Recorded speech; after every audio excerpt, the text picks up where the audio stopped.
Nous avons le haki démoniaque de l'horrible Mid et sa puissance d'empereur. Réponse à Ryo Sensei, One Piece. C'est moi, c'est votre serviteur, c'est Palpatine.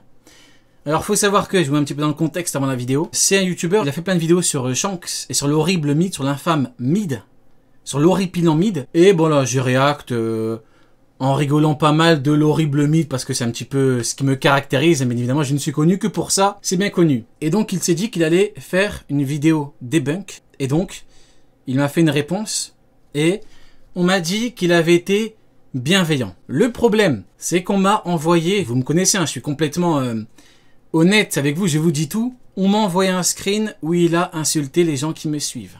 Donc, je suis partagé. Vous voyez, je suis mitigé. J'ai envie de react calmement, mais j'ai un cœur noir. Et le cœur devient noir en fonction de la personne avec qui je parle, en fonction de la personne, en fonction de l'interlocuteur ou de la personne qui fait la vidéo. Et donc, vu qu'il a mal parlé des gens qui me suivent, j'ai limite envie d'être malveillant. Mais bon, on verra comment va se dérouler la react. Allez, je vais quand même essayer d'être modéré. Vous êtes prêts? C'est parti. Salut les pirates. J'espère que tout se passe à merveille pour vous. Bah écoute, ça se passait bien jusqu'à ce que tu insultes ceux qui me suivent. Donc non. Non, ça va pas bien. Tu peux pas espérer que j'aille bien alors que tu parles mal à ceux qui me suivent. Tu vois comment on commence? Tu vois, ça fait 3 secondes, tu m'énerves déjà. Moi en tout cas, tout va bien. Alors, aujourd'hui, on se retrouve... Non, vous inquiétez pas, je serai bienveillant. Pour une vidéo... On va essayer. Ma réponse à Ryo Sensei. Il se trouve que ce dernier... Ah, tu te permets de vouloir me répondre? Eh ben écoute, on va s'amuser ensemble. A fait des réactions sur des vidéos que j'avais faites il y a quelques mois déjà sur Mihawk. Plus précisément, ma théorie sur son haki des rois. Encore une fois, hein, vous voyez, hein, les problèmes, c'est toujours l'horrible Mid. Hein. Je fais des reacts de plein de gens, review. Vous voyez, par exemple, Mon Corvo, j'ai réagi leur review. On rigole bien et tout.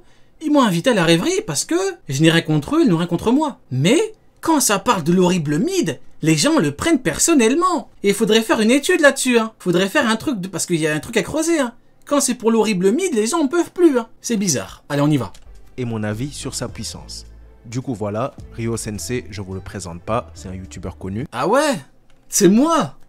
Ouais, il a deux doigts de dire que j'ai un grand charisme et il a un talent immense.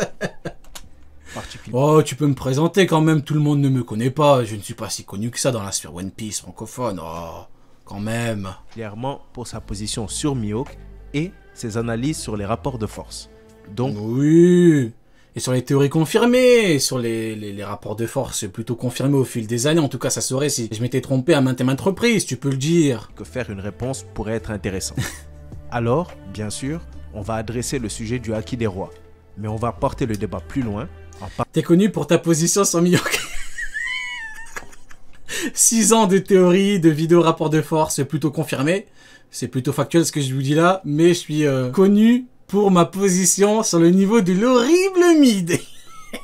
Allez, on va quand même découvrir ça. Parlant du cas Mihawk, de ce qui prouve, selon moi, que Mihawk a non seulement le niveau d'un empereur, mais aussi pourquoi ce dernier devrait être plus fort que Shanks. Oui, c'est là où on peut pas être d'accord directement. Hein. Vous voyez, hein. Plus fort que Shanks. Hein. Je fais un effort pour... Vous voyez, je fais un effort pour écouter les arguments, voir un peu ce qu'on me propose et tout. Tu me dis les niveaux Yonko, je te dis à la limite, allez, on peut parler.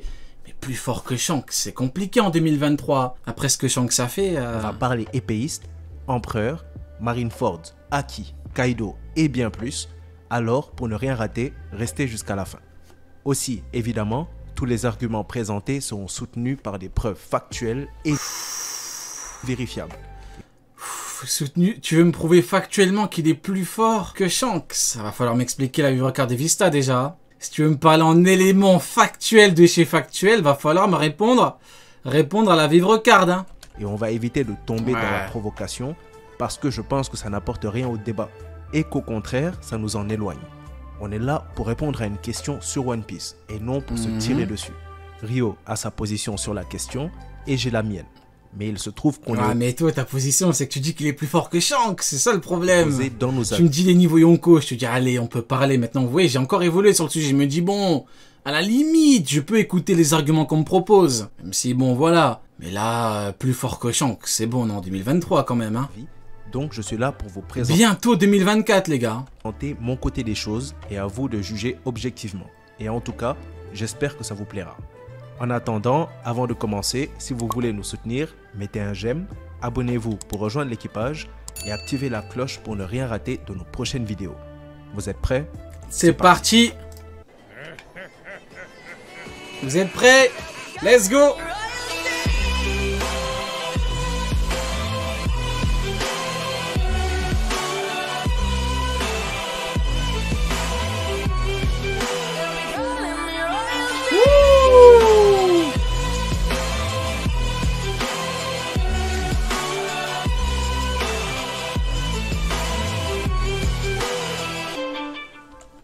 Alors, déjà parlons du Haki des rois, qui est le sujet d'une des vidéos à laquelle Ryo a réagi. Dans cette dernière, je présente la théorie comme quoi, parce que Zoro a éveillé le Haki des rois, Mihawk est probablement lui aussi, étant son but ultime, un détenteur de ce même Haki. Et j'avais dit que Mihawk pouvait avoir le Haki des rois. Et mon argument principal était que les Le ambitions problème, c'était les arguments qui étaient plutôt fallacieux, on va dire. royales de Zoro sont clairement de devenir le plus fort sabreur du monde.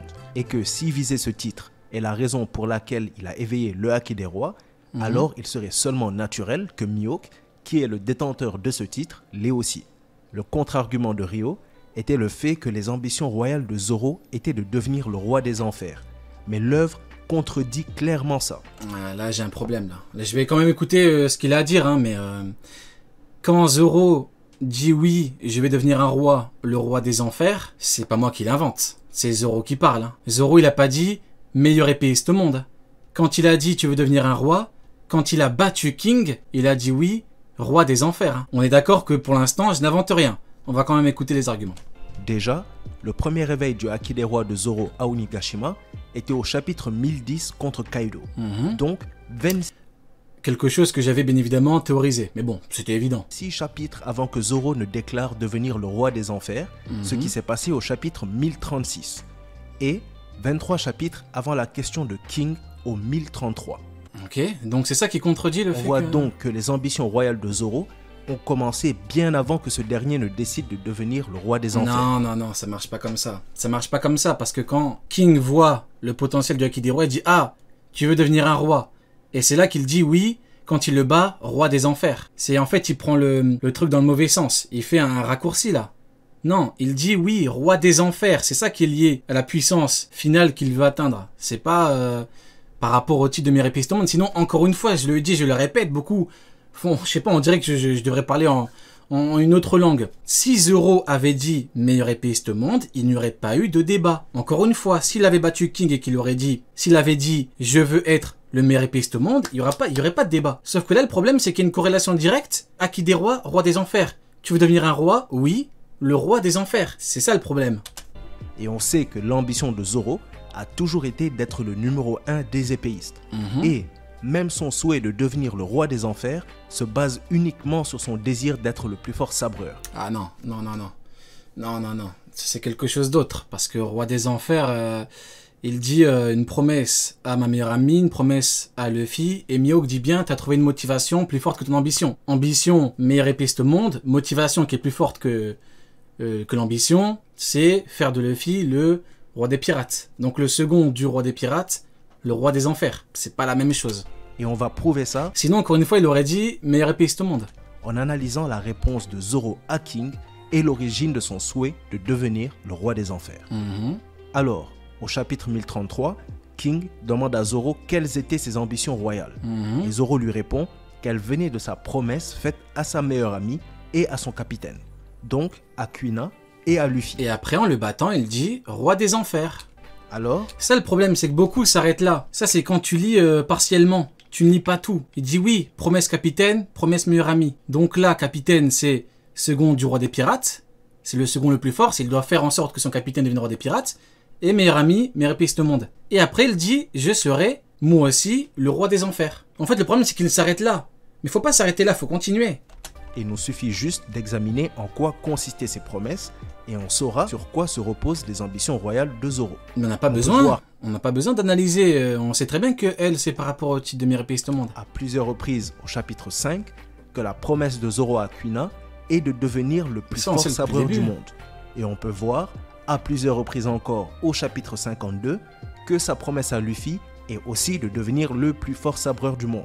Et après, Mihawk lui dit bien, c'est pour ça qu'il est parti, carrément il s'est agenouillé devant Mihawk, parce que ce qui est maintenant plus fort que sa volonté de vouloir devenir meilleur épéiste au monde, c'est de faire de Luffy le roi des pirates. Voilà pourquoi elle dit roi des enfers. C'est pas la même chose. Si on veut tourner la promesse de Zoro à Luffy, ça reste de ne plus être battu jusqu'à être devenu le plus fort sabreur du monde.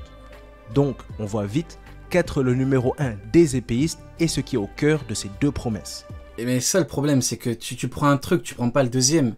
Mihawk, il dit bien, t'as trouvé quelque chose de plus fort encore. T'as trouvé quelque chose de plus fort que de vouloir devenir meilleur épéiste au monde. Ce qui veut dire que quand Zoro répond... Encore une fois, c'est pas incompatible, hein. Tu peux vouloir être les deux, hein. C'est pas incompatible. La question de King sur ses ambitions royales et qu'il dit qu'elles se traduisent par les promesses faites... Mais roi des enfers, c'est quelque chose d'autre. C'est quelque chose de supérieur encore. La preuve, en tant qu'épéiste, on connaît qui à part Mihawk, Vista? On connaît qui? On connaît aucun. La preuve, Zoro ne bat quasiment aucun épéiste. Il en bat quasiment aucun. On était devant King, tous ceux qui disent ouais, Shanks c'est un épéiste parce qu'il a une épée. Il était devant King. King, il a dit quoi? Il a dit je suis pas un épéiste. Et c'est là que Zoro a compris. Même Zoro, il lui a dit je suis prêt à me battre avec mes dents. Donc je suis prêt à faire quelque chose d'autre, quelque chose qui fait que je combats pas à l'épée. Il a dit Zoro, il lui faut quelque chose de supérieur, il faut quelque chose d'autre que le niveau de Mihawk, il lui faut le niveau de Rayleigh, c'est un niveau supérieur. C'est pas la même chose. À Kuina et à Luffy, on peut voir qu'elle réside bel et bien dans son désir d'être le plus fort sabreur. Mais, même si je vais dans le sens de son argument du roi des enfers, qu'on a déjà traité, il suffit de lire le chapitre. On peut voir juste dans la case qui précède sa déclaration qu'il se rappelle de sa promesse de devenir le plus fort sabreur à Luffy, voulant donc dire que même son désir d'être le roi des enfers... Mais tu peux vouloir être les deux en fait, c'est pas incompatible. Tu peux, mais le plus important c'est que par rapport à Qui des rois, et c'est là où on en parlait par rapport à la React, c'est qu'il dit, oui, le roi des enfers. Il aurait pu dire le roi des épéistes, ou le meilleur épéiste au monde, non. Il a dit roi des enfers, et ça c'est pas moi qui l'invente, c'est Zoro qui le dit. Hein. Se repose entièrement sur sa promesse de devenir l'épéiste numéro 1. Non, donc, ça c'est de l'interprétation. Même Mihawk qui lui dit, écoute, t'as trouvé quelque chose de supérieur, voilà pourquoi tu t'es agenouillé. On voit bien que les ambitions royales de Zoro émanent de son vœu d'être le plus fort sabreur. Non, ça c'est faux. Donc il est seulement logique que celui qui a déjà réussi à accomplir cette ambition le possède aussi. Voilà, et là c'est de la théorie. Il est logique, je pense que, hypothétiquement, ça c'est une théorie. Donc moi encore une fois, quand je le dis, je le répète, si tu veux me parler en puissance, tu me parles pas en théorique, tu me parles en fait. Si tu veux me prouver que Mihawk a le Haki des rois, tu peux pas le faire. Ça c'est pas dit. Et encore une fois, je suis dans une discussion de puissance, ton avis, c'est pas hautain ou quoi, mais ton avis, je m'en fous. Très honnêtement, si je veux parler en théorie, je te dis on fait une discussion théorique. Mais si tu me parles en puissance, tu me dis oui, Mihawk, il a le Haki des rois, non, il a pas le Haki des rois. Jusqu'à preuve du contraire, il l'a pas. Il peut l'avoir, même moi je suis d'accord, mais pour l'instant, il l'a pas. Et ça, c'est un fait. Un autre argument qui soutient la théorie du Haki des rois chez Mihawk sont les paroles de Rayleigh au chapitre 597. Il nous Bref, encore une fois, hein, là c'est de la théorie, hein, donc là, il peut dire ce qu'il veut. C'est la théorie, moi c'est pas mon problème. Hein. Que le Haki des rois est probablement détenu par ceux qui ont su se démarquer, qui ont réussi à se faire un nom ou à devenir célèbres. Mihawk est reconnu à travers le monde comme le plus fort sabreur. À côté de qui en termes de sabreur? À côté de Vista? À côté de qui? À côté de Tashigi? À côté de qui en termes d'épée? À côté de Vista, le mec qui rivalise avec lui. J'espère que tu vas en parler, Live Record. Hein. Parce qu'au début, il a dit on va parler des faits. Pour l'instant, il parle en théorie. On verra les faits, on verra les éléments factuels. Donc clairement à la description de Rayleigh, comme on peut voir au chapitre 1058, quand Mihawk se rend chez Baggy et que les membres de l'équipage du clown ont littéralement du mal à croire qu'ils viennent de le voir. Donc, ça aussi... Comme pour Crocodile, hein. Baggy est devenu Yonko, pourquoi on nous dit parce qu'il a réussi à soumettre ces deux monstres? Ces deux monstres, Baggy a réussi à soumettre Mihawk et Crocodile. Faut pas oublier le Crocodile, hein. Il y a le Mihawk et le Crocodile. Beaucoup veulent l'occulter. Nous, on peut pas l'occulter. Parce que c'est lui qui a haché sur Mihawk sur Marineford, donc on peut pas l'occulter. Il a dit tu passes pas. Il y avait pas de plan de Sengoku, il y avait pas toutes ces conneries. Il a dit tu passes pas. Il a battu Mr. One, Dokama, Crocodile, il a pas passé. Donc là, encore une fois, j'espère qu'ils vont en parler. Mais c'est Mihawk et Crocodile, encore une fois, pas d'argument. Aussi, c'est un argument de plus en sa faveur. C'est pas un argument de plus, parce que c'est comme si je te dis, du coup, c'est comme Crocodile. Donc là, en me basant sur cet argument, il peut avoir le niveau de Crocodile.